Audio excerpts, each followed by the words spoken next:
Hello guys, welcome back to my channel. तो आपको जैसे दिख रहा है मेरी आवाज़ थोड़ी सी ख़राब हो गई है और अभी बज रहे हैं दोपहर के 11:30 और मैं इतनी टाइम खाना बना रही हूँ।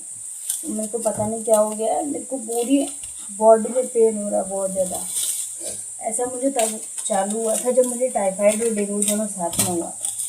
मेरे को फिर से वही हो रहा है, पता नहीं क्यों। मेरे सर में दर्द हो रहा है और ये एक एक हड्डी में पूरे में दर्द हो रहा है। और भूख लगी थी बहुत देर से, बर्दाश्त नहीं हुआ तो मैं खाना बनाने आ गई। अभी मेरी तबीयत बिल्कुल भी मेरे को अंदर से ठीक नहीं लग रही। आँख के नीचे एकदम गड्ढा गड्ढा सा हो गया है, चेहरे पे सैगिंग सी आने लगी है, बाल बहुत तेज़ी से झड़ रहे हैं और पूरी बॉडी में पेन हो रहा है। पता नहीं क्या हुआ। चलो मैं आज आप लोग को दिखाती हूँ मैं क्या बना रही हूँ। तो आज बन रही है आलू की फ्राई सब्जी। तो वो मैं आपको दिखाना भूल गई मैंने कैसे बनाया है, लेकिन मैं आपको बता देती हूँ। फर्स्ट ऑफ ऑल आप आलू को लें, आलू को अच्छे से छीलें। आलू को छीलने के बाद और धुल लें आलू को, कटे हुए आलू को धुल लेना है। धुल के एक पैन में रख लेना है उसको निकाल के। रखने के बाद एक कढ़ाई लो, कढ़ाई में थोड़ा सा तेल डालो, उसमें थोड़ा सा आप मेथी डालोगे और 4 हरी मिर्च काट के डाल देना। जैसे ही वो एकदम भुन जाए दोनों मिर्च और मेथी दोनों, उसके बाद आपको आलू को डाल देना है। आलू के ऊपर से नमक डाल देना है और इसको ढक के नहीं पकाना है। ढक के पकाओगे तो आलू की सब्ज़ी कुरकुरी नहीं बनेगी, ठीक है, क्योंकि भुजिया को हमको कुरकुरी अच्छा लगता है, इसलिए इसको ढक के नहीं पकाना है।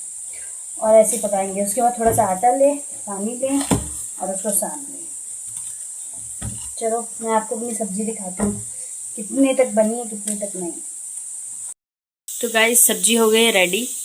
अब हमें बनाना है रोटी। तो आटा हमारा सन गया है, अब हम जा रहे हैं रोटी बनाने। तो सब्जी को थोड़ा सा हम चला देते हैं ताकि, और इसको ढकना नहीं है बिल्कुल। अगर आप ढक दोगे, एक आलू गिर गया, चेक करती हूँ।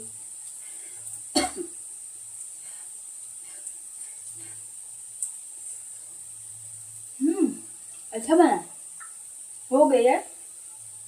1% का कसर है, 2 मिनट। बहुत अच्छा बना है।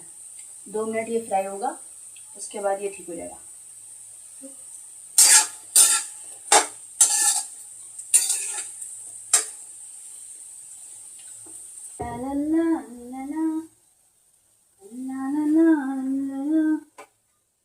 तबीयत बहुत खराब है गाइस और पूरी बॉडी में पेन हो रहा है। पढ़ने का बहुत मन है, मेरा पेपर आने वाला है। मैंने पीसीएस का प्री फिल कर दिया है और मैं बहुत थकी हुई हूँ, क्योंकि जो ये यूपीएससी का प्री हुआ था 24-25 मई को, शायद 24 मई को, तो उसके चक्कर में मैंने बहुत कम स्लीप ली। और उसके बाद से मेरे को मतलब स्लीपिंग इश्यूज पहले से भी थे कि नींद बहुत कम आती थी, लेकिन बीच में थोड़ा सा ठीक हो गया था। फिर मैंने पेपर के चक्कर में सब कुछ गड़बड़ कर दिया। अब मेरे को फिर से दिक्कत हो रही है, सर में बहुत ज़्यादा दर्द रहता है, रात भर टेंशन होती है कि पेपर देना है, इसलिए नींद नहीं आती। सुबह उठती हूँ तो पूरी बॉडी पेन करती है, मैं पढ़ नहीं पाती। उसके बाद जो बेसिक काम है डेली का वो तो करना ही है, इसलिए से बेसिक काम में मैं इतना ज़्यादा थक जाती हूँ कि मैं क्या बताऊँ।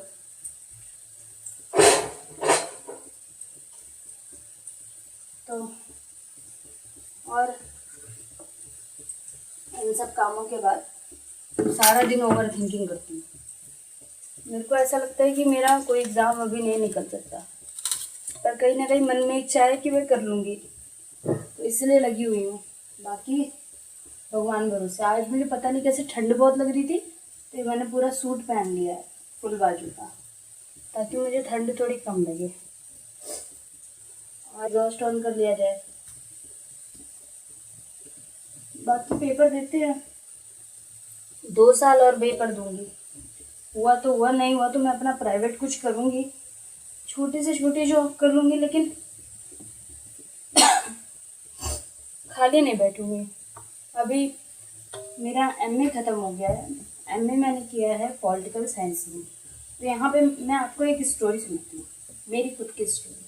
तो मैंने बचपन से पढ़ने में ज़्यादा अच्छी नहीं थी, मतलब बहुत ख़राब थी। मेरी बहन बहुत अच्छी थी, बड़ी वाली, तो मुझे बहुत ज़्यादा ताने पड़ते थे उसकी वजह से। पता नहीं ऐसा क्या मेरा एक दिन मूड घूमा कि उस दिन से मैं ठीक ठाक पढ़ने लगी। फिर मेरा 10th में आ गया 83%। 83% आ गया और 12th में मेरा आया था 83% आया। उसके बाद मैंने 12th में 11th-12th में मैंने PCM ले ली, फिजिक्स केमिस्ट्री मैथ। बहुत अच्छे से पढ़ाई की, तैयारी की, पेपर प्री बोर्ड में मेरे 90% आए। लेकिन जब बोर्ड ही नहीं हुआ, कोविड लग गया, तो उसके बाद हमारे से का पेपर हो गया कि इनको प्रमोट कर दो। तो प्रमोशन हुई तो हम लोग को 80% नंबर मिला, 12th में मिला।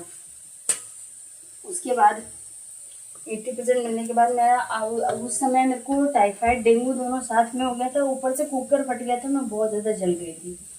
तो मैं इतनी सारी बीमारियों को लेकर आगे बहुत अच्छी पढ़ाई तो कर नहीं सकती थी। उसके बाद घर पे मैंने जब बीटेक के लिए बोला तो उस समय इकोनॉमिकल कंडीशन मेरे घर की ज़्यादा ठीक नहीं थी, तो बीटेक नहीं हो पाया।